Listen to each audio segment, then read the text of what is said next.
selamat datang di BNN. Wawancara narasumber bareng Berlin. Di mana? BNN. Di episode BNN yang kali ini, Berlin gak akan sendirian lagi. Berlin akan ngundang dua narasumber yang gak kalah heboh, gak kalah heboh, gak kalah mantap pokoknya daripada episode sebelumnya. Nah, kira-kira siapa ya narasumber kita kali ini? Stay tune! Oke. Nah, di kesempatan kali ini sesuai dengan janji di awal, Berlin gak mungkin sendirian. Berlin udah ngundang dua narasumber yang gak kalah hebring, gak kalah mantap dari episode sebelumnya, yaitu Teh Karsa dan Teh Fatliha. Hai, aku Karsa dari Prodi PAUD semester 3.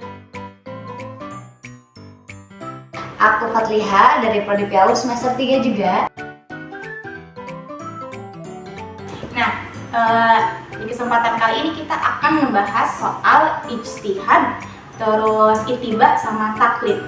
Kayak contoh gini loh, setiap kita memutuskan suatu perkara nih atau hukum lah gitu, kita nggak mungkin dong kayak cap cip cup terus nentuin ini hukumannya ini hukuman itu tanpa ada landasan, tanpa ada pedoman gitu kan. Kayak contohnya di Indonesia sendiri kan hukum tertinggi itu ada di undang-undang. Nah, di Islam juga teman-teman ada hukum tertinggi nih, yaitu Al-Quran, terus hadis, dan ada juga tentang pendapat ulama, yang mana kita sering dengar istilah ijtihad. Tapi kayak ijtihad itu sebenarnya apa sih? Apakah sekedar pendapat ulama aja atau ada pengertian lain nih yang lebih rinci gitu? Oke, jadi ijtihad itu usaha sungguh-sungguh yang dilakukan oleh ulama atau seorang mujtahid untuk menggali atau menemukan hukum Islam sesuai dengan hukum pedomannya, yaitu Al-Quran dan hadis. Jadi ijtihad itu diibaratkan seperti seorang penjelajah yang sedang berada di persimpangan jalan. Terus meskipun nggak ada petunjuk arah yang jelas, tapi ia punya peta, dia punya kompas, juga punya pengalaman di perjalanan-perjalanan sebelumnya, maka ia bisa menentukan jalan mana yang sebaiknya dia tempuh. Nah, begitu juga seorang mujtahid, meskipun nggak ada ketentuan khusus tentang hukum atau masalah yang baru dihadapinya, tetapi dengan pedoman Al-Quran, hadis, dan juga pengetahuan ilmu agamanya, maka ia dapat memberi solusi untuk masalah yang sebelum-sebelumnya belum pernah terjadi. Nah, tadi kan Teh Fatliha nih sempat bahas-bahas soal mujtahid. Berarti kan mujtahid itu orang yang melakukan ijtihad. Nah, apakah orang-orang yang melakukan ijtihad itu cuman ulama? Kayak kita nih orang-orang biasa boleh nggak sih untuk berijtihad, atau kayak ya ijtihad ya cuma buat ulama gitu? Nah, gini Ber dan sobat BNN ya. Iya, sobat BNN bener. Sobat BNN. Jadi ijtihad ini hanya bisa dilakukan oleh orang-orang yang memiliki pemahaman yang mendalam tentang Al-Quran, hadis, ilmu usul fikih, bahasa Arab, dan juga metode ijtihad. Nah, mujtahid ini biasanya ya itu para ulama atau ahli hukum Islam yang memang terpelajar gitu deh. Oke. Nah, tadi kita udah ngebahas-bahas soal ijtihad, terus soal siapa yang melakukan ijtihad gitu kan. Nah, tapi kan ijtihad itu setahu Berlin banyak ya, ada qiyas juga kan termasuk ijtihad, terus ada qulf, terus ada juga taklid sama ittiba. Nah, kadang dua hal ini nih, si taklid sama ittiba ini masih suka ngebingungin orang nih. Nah, pengertiannya apa sih, atau gimana sih cara kita ngedefinisiin tentang ittiba sama taklid itu? Gimana nih ya tekan sekarang? Biar sobat BNN yang di luar sana pada tahu. Oke, jadi ittiba dan taklid itu hasil dari ijtihadnya ya, kayak seperti ulama mujtahid seperti Imam Syafi'i, Imam Hambali, Imam Hanafi, seperti itu.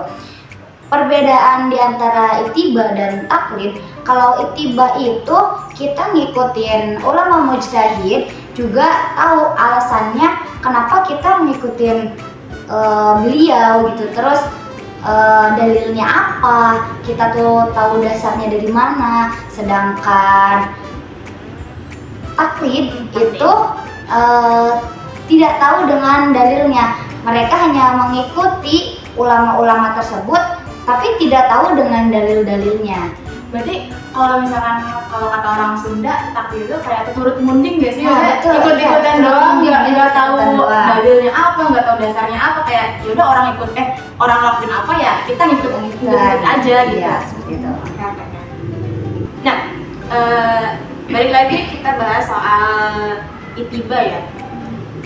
Itiba itu kan tadi kalau kata Teh Fatliha ngikutin pendapat ulama, tapi kita tahu juga nih soal dalil-dalilnya, soal kenapa sebab akibatnya gitu kan. Terus contohnya kayak gimana kalau untuk contoh? Kalau contoh beritiba itu umpamanya gini.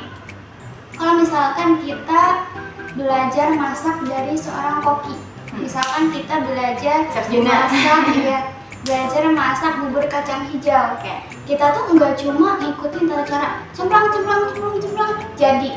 jadi bubur kacang hijau. Enggak, tapi kalau misalkan beritiba itu kita juga harus tahu kenapa sih bubur kacang hijau ini dimasukin setelah airnya mendidih.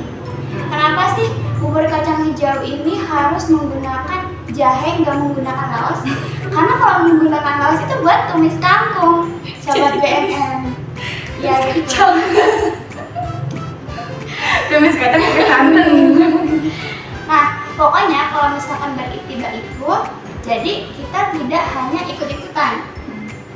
Beritiba itu kita mengikuti, tetapi juga kita menggali lebih dalam dan belajar memahami apa sih dasar-dasarnya, apa sih alasan-alasan dan dasar hukum dari ijtihad tersebut.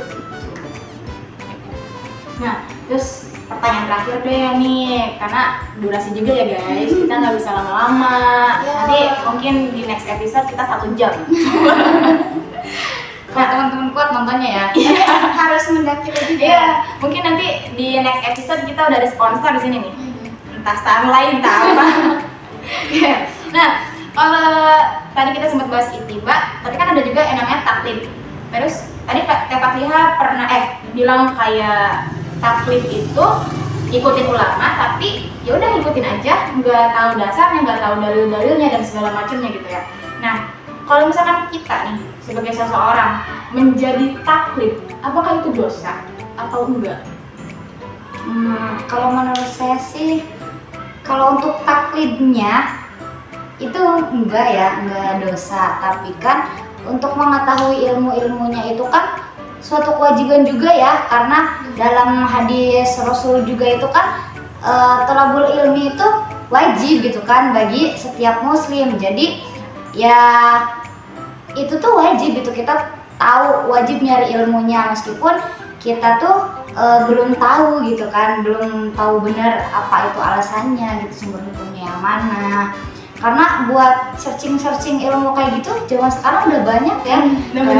Udah banyak, perpustakaan juga sekarang udah di mana-mana ya, aksesnya kita bisa searching di media sosial atau lewat website tertentu, itu udah banyak banget. Jadi udah gampang gitu cari ilmu di zaman sekarang tuh. Jadi udah nggak ada alasan lagi buat jadi taklid sih sebenarnya ya kan. Misalnya kayak GPT banyak, terus ustadz juga sekarang udah banyak. Jadi kan kalau misalkan ragu nih tentang suatu perkara, ya tinggal tanyain aja gitu kan ke ustadz terdekat. Oke, terima kasih guys untuk Teh Fatliha dan Teh Karsa atas waktunya yang sangat berharga ini. Kalau nggak ada kalian ini video nggak akan jadi nih. Oke, Sobat BNN, itu dia pembahasan singkat tentang ijtihad, taklid dan itiba oleh narasumber kita Teh Fatliha dan Teh Karsa. Semoga pembahasan kita kali ini bermanfaat buat teman-teman yang lagi nonton di rumah. Dan sampai jumpa di episode berikutnya. Bye-bye. Assalamualaikum warahmatullahi wabarakatuh.